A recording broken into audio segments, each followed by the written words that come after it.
Top 20 worst features or gameplay mechanics ever put in a Mortal Kombat game. Grope Tech seems like one of those things that you immediately get labeled a scrub for complaining about. I boot up the game, yeah, and I see that in order to escape a grab, you have to not just make a read that you're about to be groped, grabbed, same thing. You also have to let go of block. Which means you get your face remodeled if it's not a grab. You have to guess in which direction your dance partner intends to fling you, guess his star sign, his food allergies, how many fingers he held up behind his back before he initiated the grab. Usually it's the same one, oddly enough. And then remember that 1 techs a back throw and 2 techs a forward throw. But you can also use 2 to tech a back throw and 4 to tech a forward throw. Or was it the other way around? Don't do this to me, NRS. I can't even remember which keys for the front door and which ones for the mailbox I never opened. That's probably overflowing with bills by now. Worst thing you could do is give me options for such a small thing. Asking me to remember which is like asking your woman to decide where to go out for dinner. You'd have better luck straining Pepsi from a rock, or teaching a seal how to masturbate. And one has to wonder why. It's such a needlessly difficult and complicated system, you'd think it was a super move negator or something. Instead, it deals 12% damage. Huzzah. It's a small amount, but when teching is a fucking calculus quiz, it becomes a viable strategy. So Grope Tech being a 50-50 single-handedly gave rise to the strike throw meta that was so much fun in MK11, wasn't it, kids? Also seems to have led to MK having barely any grapplers, that being probably the only reason why anyone cares about the world's most boring Reiko. Remember Jason?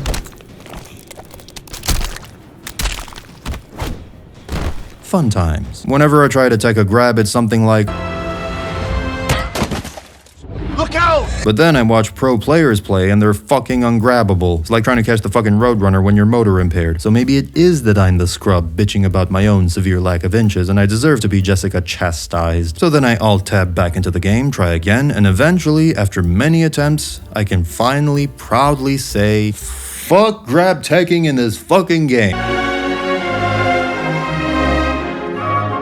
This is admittedly a small one as far as I'm concerned, but still worth mentioning, especially since I'm about to tear into its older brother a little later. If I do one, I gotta do the other. That's what he wishes he could have said. There's nothing inherently wrong with having a dedicated place where you can spend in-game currency to unlock stuff, but in the context of there having been a much more elaborate way to do so in previous games, this feels like a downgrade, which is a running theme with Mortal Kombat 12. Like so many other aspects of the game, this feels severely stripped down. There is now also a more pronounced RNG element to it. I'm no crypt expert, but as I understand it, in previous games, a big chunk of the rewards you unlocked in the various chests you found were always the same, whereas this time around is basically all a slot machine. To someone like me who doesn't give much of a fuck about most unlockables, this is fine, but if you care, this feels kinda shitty. And it being purely random seems like a roadblock meant to coax you to buy stuff with real money. But then again, I see many people who bought all you can buy from the shrine with in-game gold, so I don't know how bad it... Look, I don't play this fucking game. Why take away the crypt, make it RNG, and worse? Less work, more money, that's why. So yeah, for crypt fans, this is pretty much a slap to the scrotum. Aggressor is the equivalent of dousing your chocolate Oreo cheesecake in maple syrup, then having it with a side of Nutella. Introduced in MK Trilogy, it was technically the first meter in a Mortal Kombat game aside from the run bar. Basically, when you attack an opponent, especially when you pressure them and they're forced to block, you build up your little sex offender bar, and once it's full, you come on their face. You get a damage boost. Think about that. In a game that's already pretty rushdown heavy, that has a run mechanic that already encourages you to be constantly in each other's faces, the devs were like, nah, I want people to downright dry hump each other. And the thing about it is it's so random. With a regular meter system, you at least choose when and what to use it on, so it actually adds a layer of strategy. But here, characters just randomly get erect at arbitrary intervals. Also, it looks annoying. I hate the stupid after images. Makes the screen look dirtier somehow. So yeah, needless extra emphasis on rushdown and aggression in a game that's already about rushdown and aggression. A breaker would have balanced the game far more, especially considering all the infinites that are floating around. So if you're excited for the remaster, you either don't know about the infinites or you do know and just like sucking dick. Now listen. I'll wait. Brutalities are genius. Whoever thought of them in MKX deserves a fat 13th salary. But sometimes they're done poorly. So poorly that they cease to fulfill the function they were initially designed for. Because initially they were quick, unexpected, and hard to pull off. And has gotten to the point where a big chunk of them are now overlong, easy to trigger, and happen every goddamn match. Some are so long they're borderline fatalities in their own right, and making the conditions for triggering one dead easy, like ending a freaking 2 or more hit combo with a special move, ooh, very hard, just means people will do them every single match, which means they quickly get boring and annoying. Reptile's brutalities in MKX are some of the hardest to trigger, and I resent that only because for most other characters, players just burp on their controllers and a brutality comes out. But if everyone's brutals were hard to trigger, I think that would be a good thing. It makes it exciting when they do happen, it makes you feel better about yourself because it's a mark of skill, and if you keep it short and sweet, it also doesn't break the flow of gameplay much, like it's supposed not to. Making them overlong is just another case of misallocation of resources. Sure, 1 or 2 could be surprisingly long, but most should be short. Like you could take Quan Chi's signature MK4 leg rip fatality and turn it into a brutality that comically keeps going even as the announcer announces the victory, and the brutality and the menu screen appears on top of it. And since it's longer, it should be that much harder to pull off. Pull off. Lol. There's something about the term aerial combat that always makes it sound like a good idea. It's never a good idea. Look at this shit. It looks like me playing with dolls. You can almost picture the hands behind the fighters. Don't play with dolls, people. Be a freaking adult and play with adult toys. Now, admittedly, MK12 did do it better, and I do believe there's a way to do aerial combat that's cool and fresh and fun and doesn't just murder my suspension of disbelief. Something akin to the bounce attacks from Injustice, but done from the air. And then there could be an air breaker or parry or counter where the opponent stops your mid-air attack, grabs you, and bounces you on the floor instead. But that's about the extent of it. Very short, very sweet, around 2 hits, 2 seconds, that's around all you can expect from airhead combat. And from your boyfriend.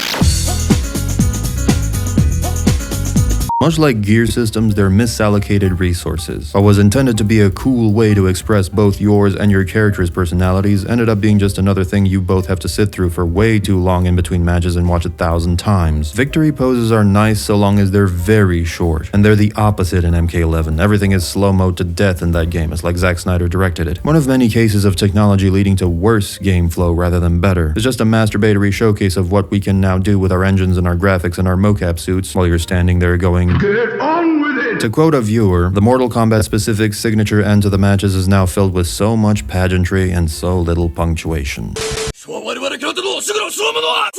When Relentless Jason activates his little perma armor buff and chases you around like a BBC would chase a pencil neck in the prison bathroom, that's cute, that's fun, that's a unique mechanic. When an entire roster of characters does the same thing, it becomes retarded. I understand this is part of the story or the gimmick of this game or whatever, but when you allow a single mechanic to define what the general gameplay looks like across the board, it becomes reductive. It oversimplifies what the game can be. And this is not something as general, as small, and as inoffensive as a run mechanic. It's a highly specific thing that turns every fight into a Jason mirror. Have you ever seen a Jason mirror?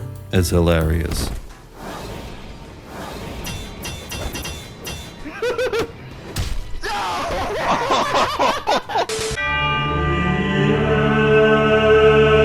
Which part of the game is the crypt? You can't answer that question because it isn't in the game. It's a different game next to the game. Warlock? Is this the sound of hypocrisy I hear? Aren't you the one who keeps glazing chess combat? Another thing that's not part of the thing, that's just side fluff? Yes, but here's the thing. Chess combat is actually fun. You know, that thing I feel when I play MKX, and that you feel when your boyfriend fingers you? Walking around in a graveyard with limited movement like I'm a rectangular cement block and endlessly opening chests is not my idea of fun. Neither is piloting Mortal Kombat Extra number 37 to do the same thing. Yeah, but jump scares. Cool. Moving on. This is where a conquest mode comes in handy. You have to try and integrate this stuff into the actual gameplay rather than create some low-effort bullshit minigame that you're forced to play. I now have to not play the game in order to get the things I want to play the game with. It's bad game logic. Piloting the world's most generic NPC mute while going through some annoying puzzles to unlock features 70% of which I don't care for is not my idea of fun. I understand some people enjoy it, mostly boring people, but again, why not just have this and the story mode be the same thing via a comprehensive conquest mode and kill 2 birds with 1 Cyrex fatality? And the argument that, oh, it's extra content, you're complaining about extra content, the casuals love it, it's more bang for buck, rings hollow to me when the content is shit. If I pay for a 5-course dinner at a restaurant and only liked the dessert, that is not good bang for my buck, that's getting my buck banged in the ass, no lube and asked to like it. It's like me, the waiter, asking for a big fat tip after subjecting you to my big fat tip. I understand the Japanese Final Fantasy mentality of throwing the kitchen sink of minigames at the player base and being called a good little boy for trying. It builds goodwill, it makes money, it just fucking puts me to sleep. Again, if you're boring or a woman, you may appreciate the gay-ass activities like fishing or cooking, but if you're like me, then you'll instead opt to bludgeon demons in the head with hammers made of pure testosterone and do the gay-ass activities in real life. I would like you all to think of the very definition of original, engaging, and fun. This is the opposite of all that. There's nothing more to say here. For more information, look at a power symbol and an upward arrow. That's about as much thought that went into this. This is Aggressor Part 2. Once again, we need some kind of mechanic to spice things up and keep players engaged. I know. Let's give them all a command that arbitrarily increases their damage for a while. Does it have unique trigger conditions? No. Does it have different properties for different characters? No. Does it at least look cool? What the fuck? No. Okay, so what do we call this riveting mechanic? Drown ourselves? What the fuck is this piece of shit? Thanks to MK12, you can now look like a retard by pressing up as well as down. Up block solves nothing. I don't understand the difference between up blocking and regular anti-airing. If you up block properly, you can punish the opponent for jumping at you. If you anti-air properly, you can punish the opponent for jumping at you. If you guess wrong or miss time on up block, you get hit. If you guess wrong or miss time on anti-air, you get hit. What the fuck is the difference? It seems like a mechanic that was designed to make anti-airing easier. Here's an idea. Next time, just make anti-airing easier. Make anti-airing itself easier instead of just adding a needless extra step to it. When you have mold in the house, you don't build an extra wall to put between you and the mold and wait for it to spread to that wall so you can build another one and just waste resources extending the problem endlessly. You remove the fucking mold. Don't band-aid the problem, fix the problem. Cunt. How can I complain about this thing in a way I haven't already? Bet you didn't ask for this one to be in the list. No one did. Everyone loves the gear system.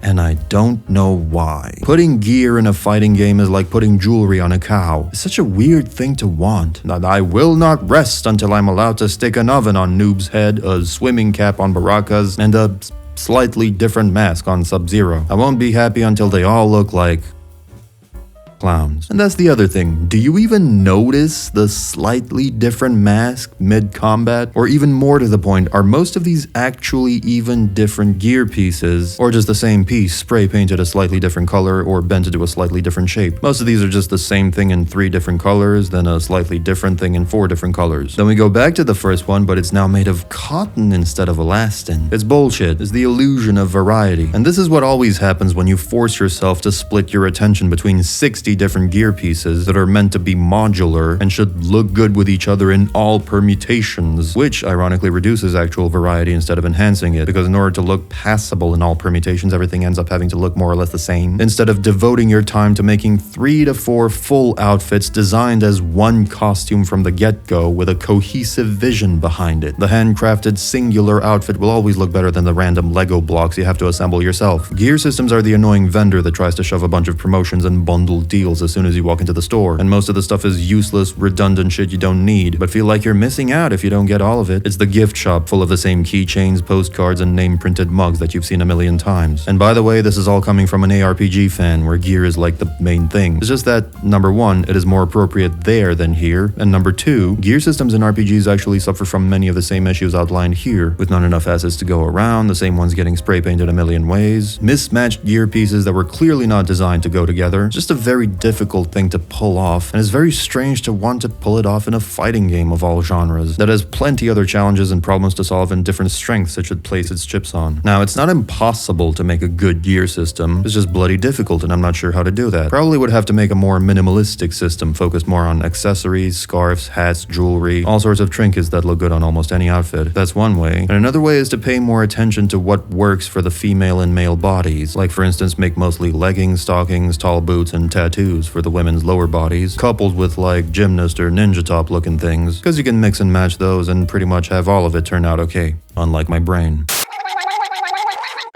Custom fatalities basically give you a bent nail and a hammer and say, now you can build your house your way. It's like they make you assemble your own furniture yourself. Oh wait. To be fair, I do have this video where I acknowledge that fatalities are not part of the gameplay and interrupt the gaming experience in ways you should ideally avoid. And I guess Armageddon felt the same way because it tried to make fatalities interactive. Problem is, it seems to have sliced half its brain off and poured an entire bottle of Everclear on the remains before it did so. The result looks the way a lobotomy feels.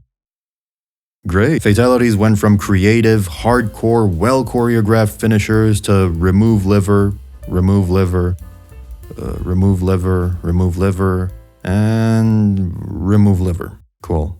By the way, can you kill me? I'm too sexy for my shit. shut. I don't really see the point of custom characters, to be honest. Customization is nice and all, the consumer will always want more of that, but a big part of why we tune into fighting games is the pre-existing characters that have all this history and lore and meticulous design and thought put into them. They're the rock stars. A custom character just doesn't have the same depth and doesn't generate nearly the same interest. It's just a shitty self-insert fantasy. That's just my 2 cents though. For a more extended rant, watch the Armageddon section of this video.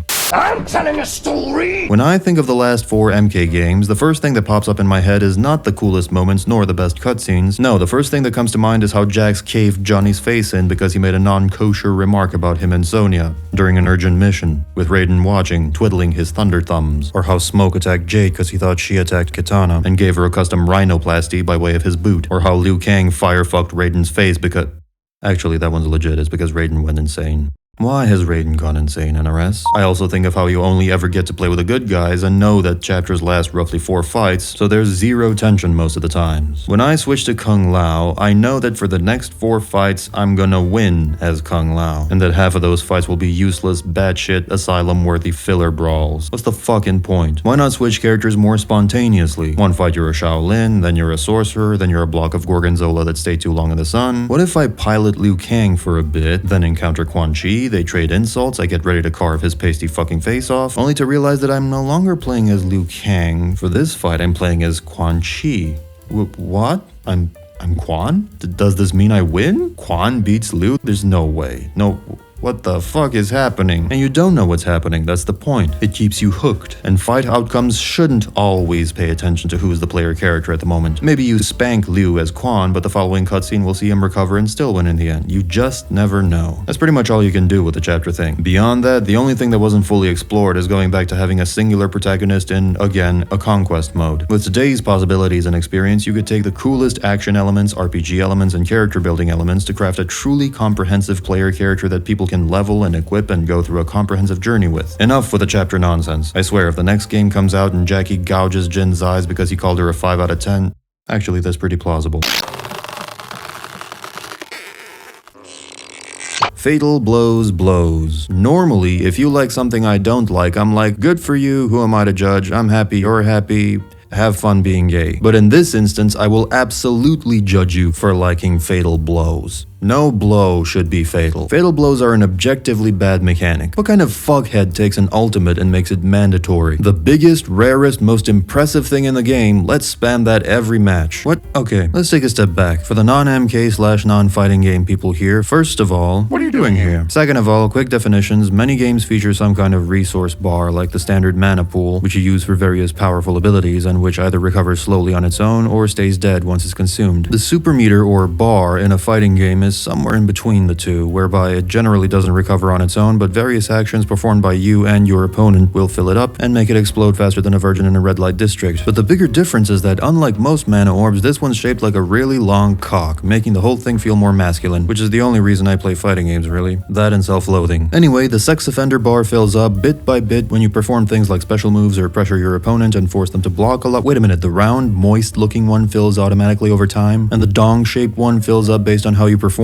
These really are feminine and masculine. And this one's deeper and you can spam things over and over again without using it up, while this one's gone after using it like twice. And the genre here is usually cutesy fantasy, whereas the genre here is punch in face. Okay, focus. In Mortal Kombat games, the super penis has 3 gradations on it, like a thermometer. Once it fills past the first line, you can use an enhanced special move, like a bigger, faster, more powerful fireball, for instance. Once 2 bars get filled up, you can perform a combo breaker, which will stop the opponent from molesting you and hurl them away. Very useful in the prison bathroom. And once all 3 bars get filled, the game's pretty much over. You choose where you squirt and you...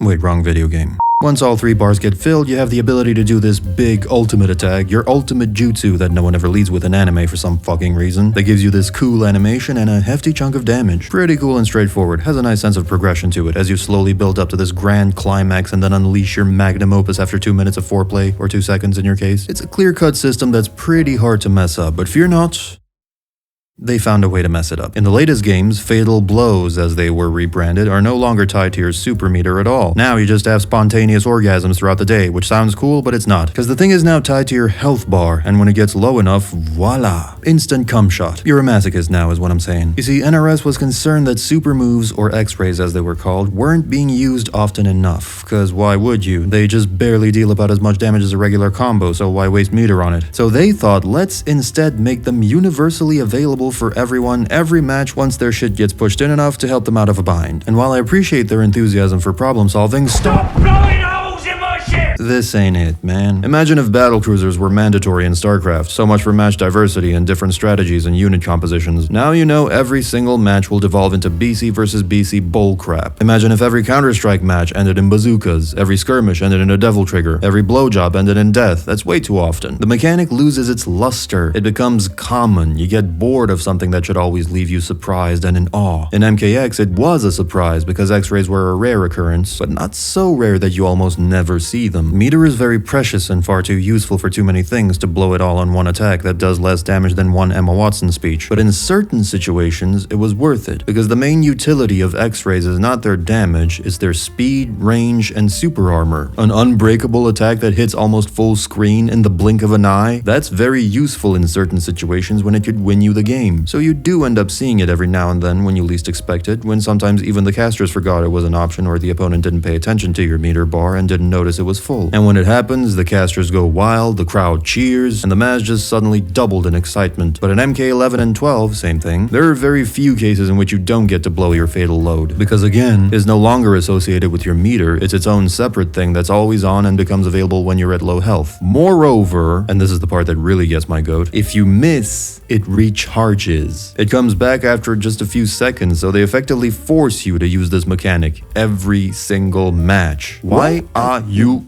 gay? The biggest problem with it is it's a comeback mechanic. Not only is it a comeback mechanic, it is the comeback mechanic. The one comeback to come on all backs. Comeback mechanics are fine in limited forms with limited effectiveness, but this level of potency is unjustifiable. You are now actively punishing the player for winning. As soon as that health bar gets low enough, player behavior changes drastically because they now have to constantly worry about getting freight trained to the face by an attack that is independent of your meter. And don't misunderstand, X-rays in MKX and 9 are halfway comeback mechanics as well, because you not only build meter actively, it also builds as you take damage, quickly leading to X-rays that may or may not turn the tide. But again, the meter bar has multiple uses, so X-rays compete with breakers and enhanced moves at all times. And breakers especially tend to be more useful in most scenarios. But the funny thing is this was considered a bad thing. That's why they changed it to fatal fellatios. It was a good thing. Super moves don't need to be seen every match, they don't need to be a crutch for newbies, and they don't need to do more than they already did. Although having said that, I think if they ever do supers again, they should definitely vary the effects and give them more utility, like grant a buff, summon a construct, heal some health, warp time, any number of perks, each unique to one character. I see no reason to limit everyone's ultimate to being just one attack that does 33% damage. You could argue that this levels the playing field and keeps things balanced. Balance. Funny. Again, they're not used all that much, so why not spice things up? Give people more of a reason to use these while still keeping the thing tied to the meter. There's so many special abilities supers could bestow. Scorpion could summon demons that periodically attack the opponent. Reptile could enter an enhanced state that drastically improves his frame data, making things like his dash safe on block and opening up new combo and pressure possibilities. Except unlike Nimble, it doesn't go away when you get hit, and time doesn't slow down, so your opponent still plays comfortably, but you have to transition from string to string faster, because you're now less minus or actually plus on block on some things. So you, the Reptile player, have to practice this state separately to get used to it and construct your set play. Sub-Zero could activate his ice armor, not the flimsy jammies Unbreakable sub has, a true ice armor that lasts quite a bit and offers some serious damage reduction and maybe grants armor against certain moves and enhances all your other ice moves, breaking off bits of the armor to enhance the damage and other properties of your Ice Blast, Shatter, Clone, Slide until you have no armor left, probably giving you something like 4 charges in total. Kinda like what they try to do with Cyber Sub's bot summon things in MKX, but far less boring. Or if you want something more elaborate, his ultimate could freeze the whole arena and reduce his temperature to like 200 below, such that your opponent takes damage over time and or their meter gradually gets drained. And if they block or stand still for more than a few seconds, they get frozen for a free combo. So you'd use this in combination with heavy pressure to keep them blocking long enough to freeze their asses off. Noob could summon his clone as a temporary ally, much like Kenshi summoned Sento in M1K. Johnny already has a special ultimate via his star power thing. Some people could just recover a bunch of health, others could activate perma armor, others still could slow down gravity such that both you and your opponent take more time to fall down after pop-ups, enabling more combo opportunities. Kenshi could do a blindingly fast sword strike that crosses the entire screen, has a huge hitbox, is impossible to react to, and if it hits, it applies some serious bleeding damage, such that you have like 10 seconds left to live, regardless of how much health you have left, which would sometimes create these tense situations where Kenshi's at low health but lands the attack on an almost full health opponent, so now everyone's gasping to see if Kenshi can dodge his opponent long enough for them to bleed out, or is the opponent gonna instead land the final blow in the nick of time, just before his health bar fully fades. You could do a similar thing with a bomb mechanic, something akin to Warrior Predator's foe self-destruct, but much more potent, whereby you spend all 3 bars to activate a countdown that beeps steadily, unnerving everyone, and it would take quite a bit of time for the countdown to count down, but once it does, your character explodes like a mini fucking nuke, and deals a little bit of damage to you and a crap load of unblockable damage to the opponent, like 20 to 50%. Would obviously need extensive testing to find the right number. So as with Kenshi's super, the race is on to see who meets their win condition first. And the cool thing is, sometimes the suicide bomber does, sometimes they just narrowly don't, but sometimes you end up with a draw, because the explosion kills the opponent, but it kills you also, because you wound up at danger health just before it blew. This would work wonders for a Cyrax or for that one character I made. And then some characters could still retain the traditional big dumb armored attack or parry, further diversifying the pool of abilities. All sorts of metas could form from this, whereby some characters ignore their ultimate most of the times because they deem the other stuff more important, while other characters' ultimates are so useful you plan your entire strategy around building all 3 bars as soon as possible and activating the thing. Or not. If you get this right, you'll ideally make multiple strategies viable. Kotal Khan's super move, for instance, could be an omnidirectional sunbeam, radically amplifying the sun's rays for a short time, lighting up the entire stage, slowly healing Kotal while dealing damage over time to the opponent. One strategy could be to hoard your meter all the time and do as many sunbeams as possible throughout the match, whereas another strategy could be to spend your bars as you get them on enhanced damage reduction or damage dealing totems, which may be better options depending on the specific matchup and your specific playstyle. Or a third option yet could be just the standard saving up bars and breaking and block breaking as often as possible and just use non-enhanced totems, although breaking tends to be pretty situational. But overall, X-rays were a mechanic that required a wrench, not a mallet. It required precise tweaking, not a brash overhaul, and everyone who likes fatal blows is just probably bad at the game, so they like when their hand is held and their butt is babysitted. I'm also bad. Doesn't stop me from acknowledging that what's truly bad is this. By the way, does anyone know why time stops when you activate a fatal blow or super in Injustice, and why you get this awkward close-up on the character? I swear this bothers me more than the mechanic itself. What's the fucking point of this? Why break the flow of the game? Things have already been decided. If the opponent blocked, he blocked. It's such a lame-ass thing to do. It infuriates me to no end. Anyway, in summary, the only thing that deserves a fatal blow is fatal blows themselves.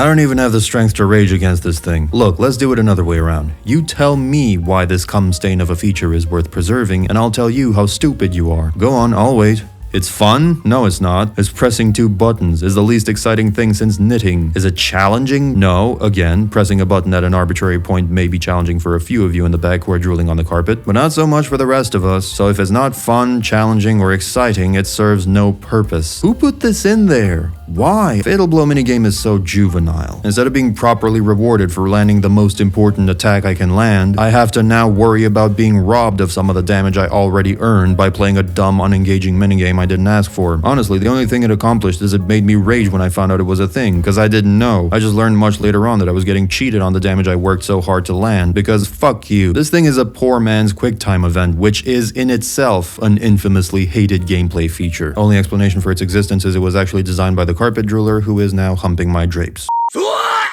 Fun fact, when M1K was first announced, I thought it was a 2v2 tag theme like an MK9. There's actually an old video of mine somewhere around here where I get that wrong and everything else right. Fun fact number 2, my opinion on cameos evolved the complete opposite direction compared to most people. Because most people hated the very idea of it, but then some warmed up to it over time and more cameo defenders started to crop up. I was the opposite. I gave cameos a chance initially and didn't necessarily understand why people hated them that much. But then I fell off of MK12, and once I returned to it sometime later, I realized, oh, there are now a half dozen extra cameos, and they have their own meta, and I now need to not only learn my character, but learn my cameo too, to decide which cameo to pick first of all, then practice the cameos, practice against other cameos, learn how to fight all the different character cameo permutations. Never mind, there's pretty much only 3 cameos that dominate the meta at all times. Okay, let's pick one of those. Never mind, they all cost money, and it just got to the point where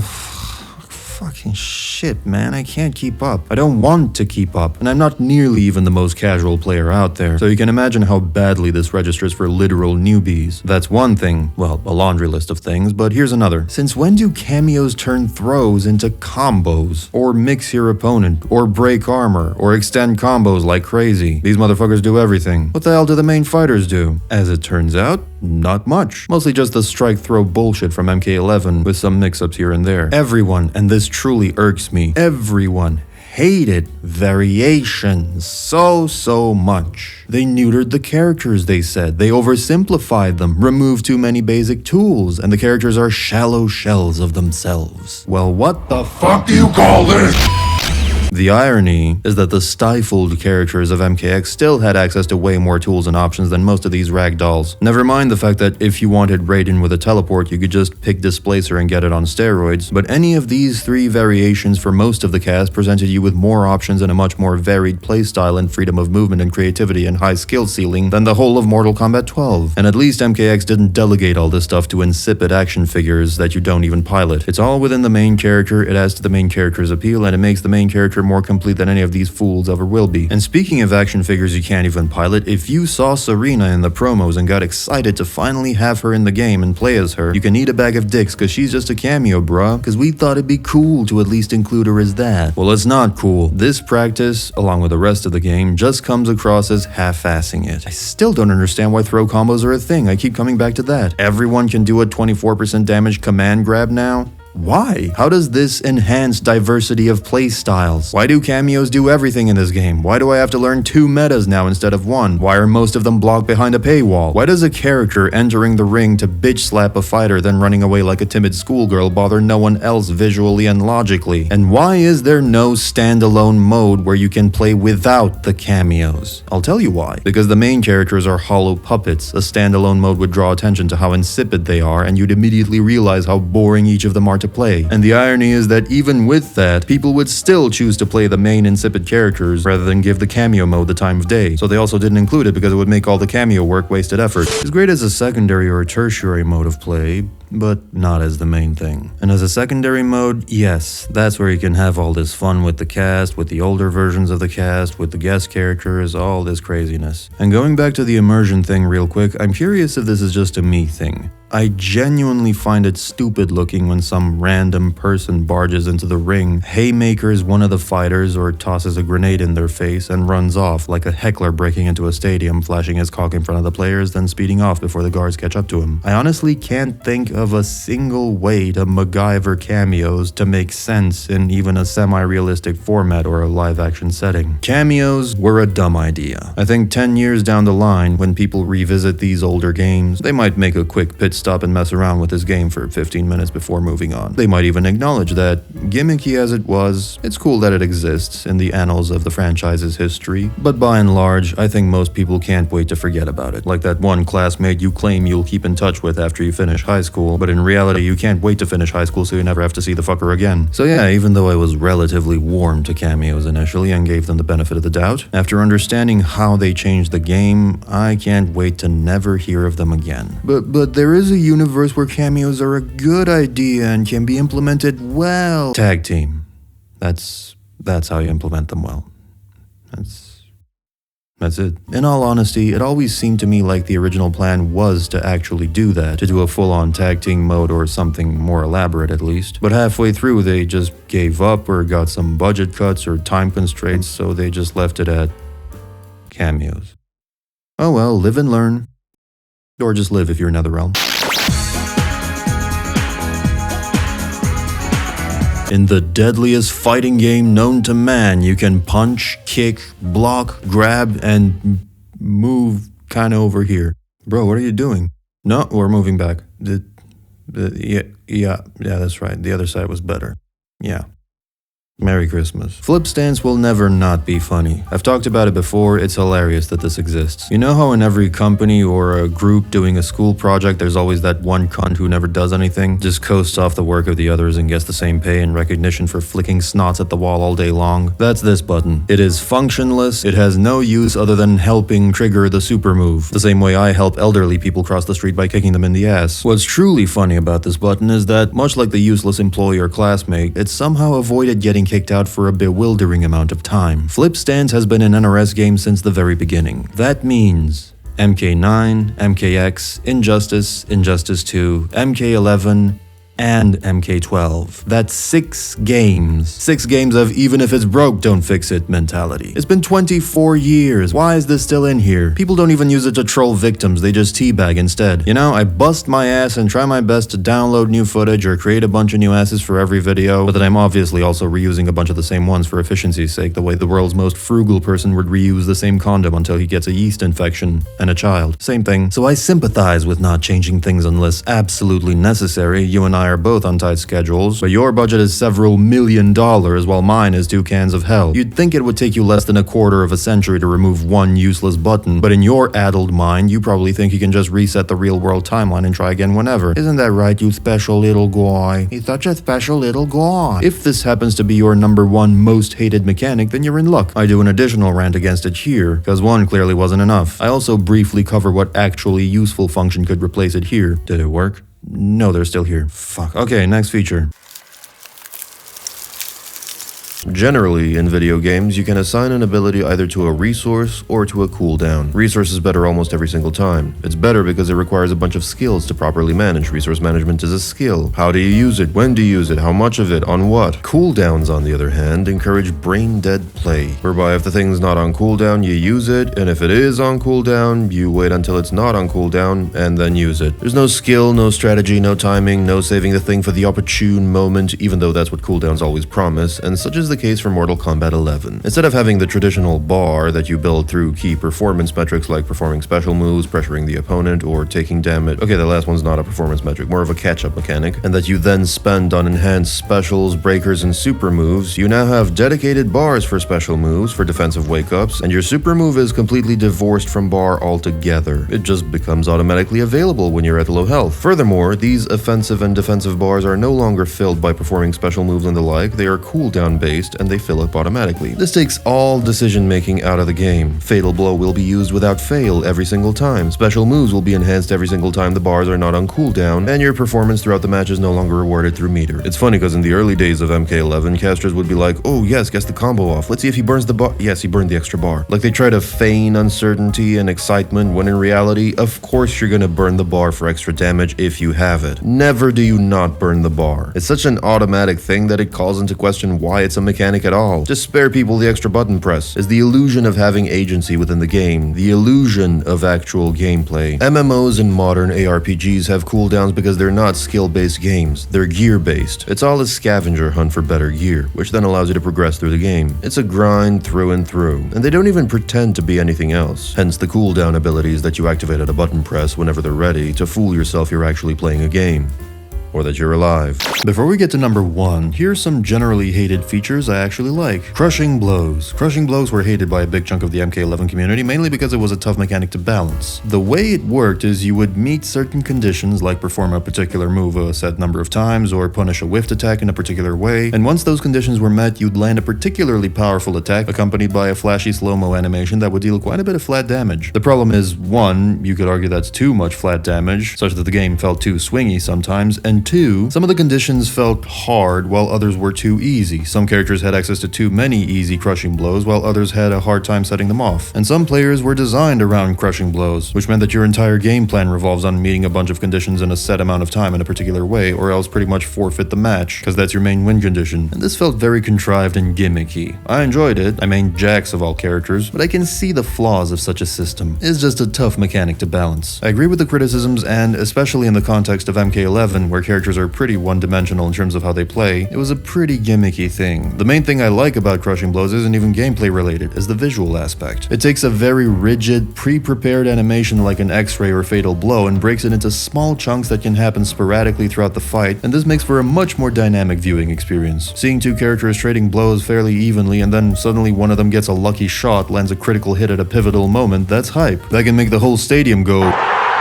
is much more organic than triggering this overlong animation that plays the exact same way every single time and people just look at their phones while it's happening because they've seen it 1,000 times before. A single powerful punch is much more in the moment and impactful than a carefully choreographed sequence. But in order for this mechanic to work properly, a few conditions would need to be met. For one, it would have to not be a game like MK11.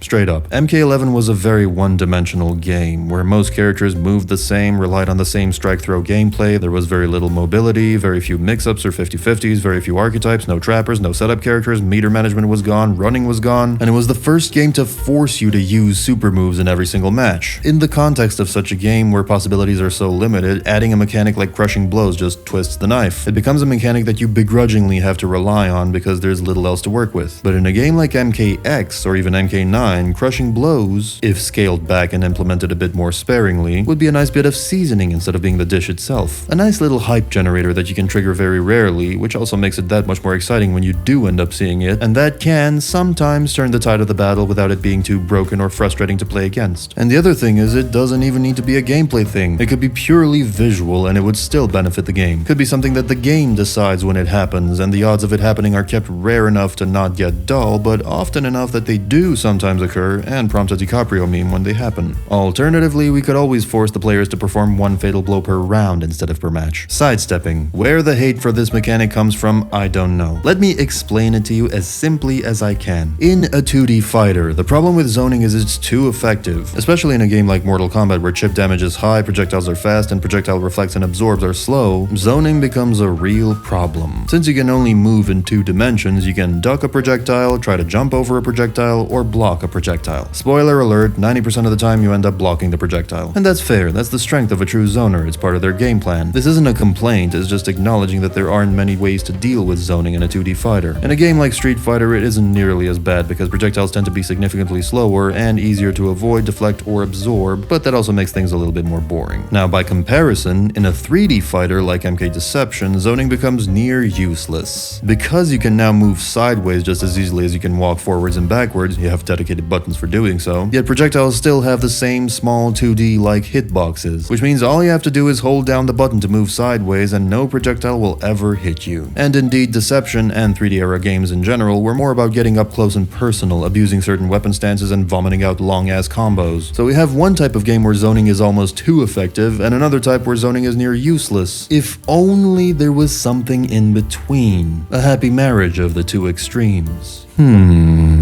The way sidestepping works is instead of straight up walking sideways, you can step sideways once. It's effectively a dodge button, after which there's a short delay before you can use the function again. We can extend that delay to the point where it becomes a cooldown. Yes, I'm advocating for a cooldown bar, which is ironic considering how the rest of this video will play out. By attaching it to a 3 to 6 second cooldown bar, sidestepping becomes a more strategic tool that you save for a time when you make a good read on your opponent and anticipate them throwing a projectile at you, sidestepping out of the way as it happens and running up to them to remodel their face. To ever so slightly counter this, some projectiles could have an AoE, so they don't just affect a single damn pixel on a 2D plane, but have a small area of effect that could hit you even if you sidestep or sidestep too late. This way, all you've really done is added one extra option to deal with zoning without fundamentally changing the nature of the game from 2D to full-on 3D, or rendering zoning useless or anything like that. But this would nonetheless force you to have 3D arenas, which means you can bring back fun things like death traps, which only really work in 3 dimensions. So many birds, one stone. But enough of that. Time for the main event. The #1 worst feature ever introduced in Mortal Kombat is, without a doubt,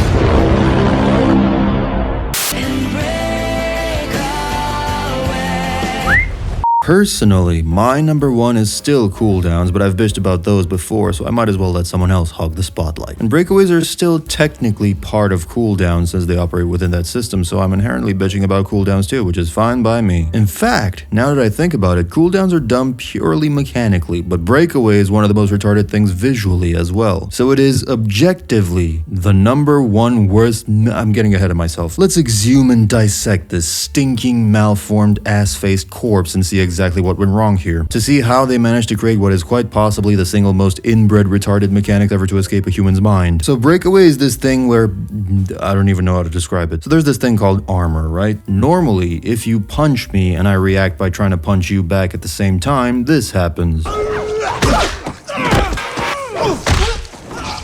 Or at best, this.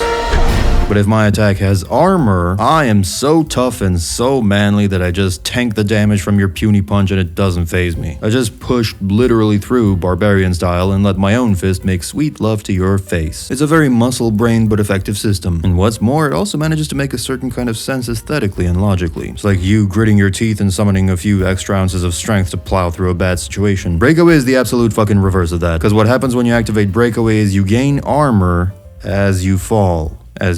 While you're falling down.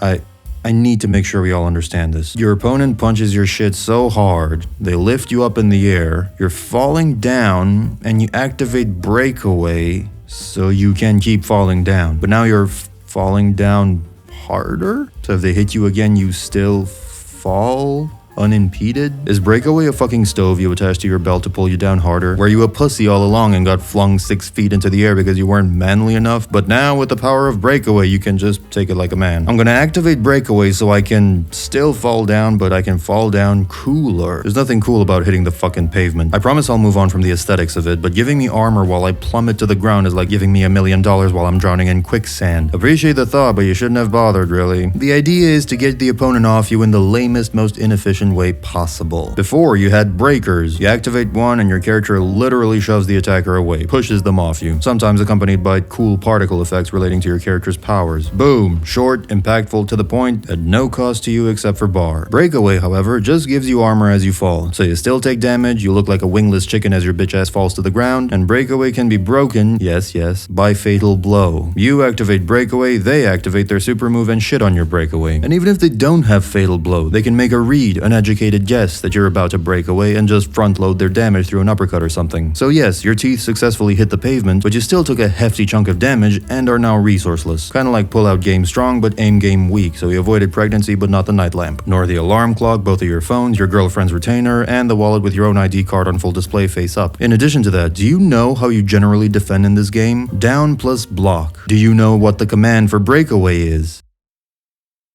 Down plus block. I really thought we capped out on the amount of stupid we could inject into this mechanic, but I guess lightning isn't the only thing that strikes twice. I can't tell you how many times I've triggered breakaway by accident. Most attacks are either mids, highs, or lows in this game, so you tend to block low more than you do high. And when you're defending, you're basically trying to figure out when to let go of block, so it's common to hold down plus block, let go, hold it again, tap it, release, tap again. And sometimes you get knocked away by a straight hit while you happen to be tapping down plus block, and that just so happens to trigger Break My Day and drain your entire defensive meter. For free. For no reason at all. Because it wasn't even a comboable hit. What are the fucking odds that they wind up assigning this specific button combination? It's like they didn't even test it. What the hell? Was QA sleeping on the job? And breakaway doesn't really get the opponent off you because you fall down right next to them, so they can still meaty you and retain the advantage after you just gave up your entire defensive bar. At least breakers reset things back to neutral. Put some distance between the two of you, with neither player holding the advantage, as it should be. Here's another one for you. Some characters have mostly grounded combos. They don't much pop you in the air and juggle you. And breakaway only works in the air, so it's effectively useless in these situations. And then there's also this point of contention about how swingy it's meant to be. Because a lot of times, the breakaway character gets up and recovers way faster than the attacker does, and gets full combo punished for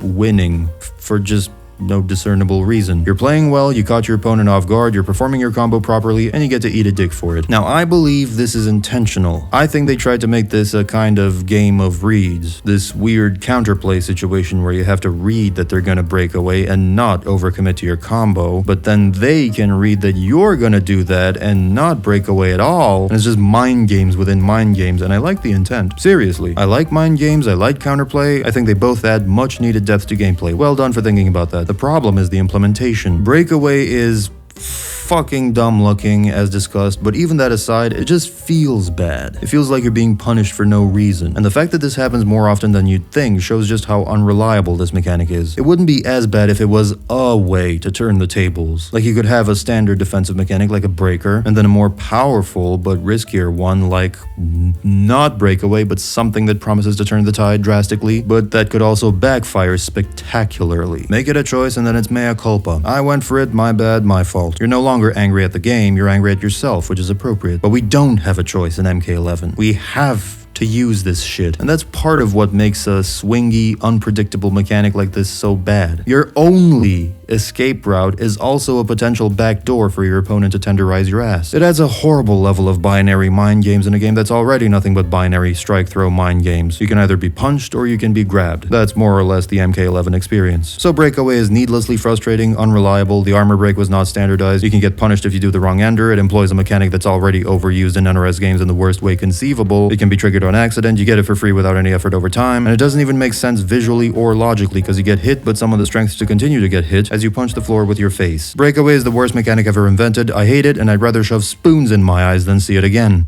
Except I'd have armor, so I still would.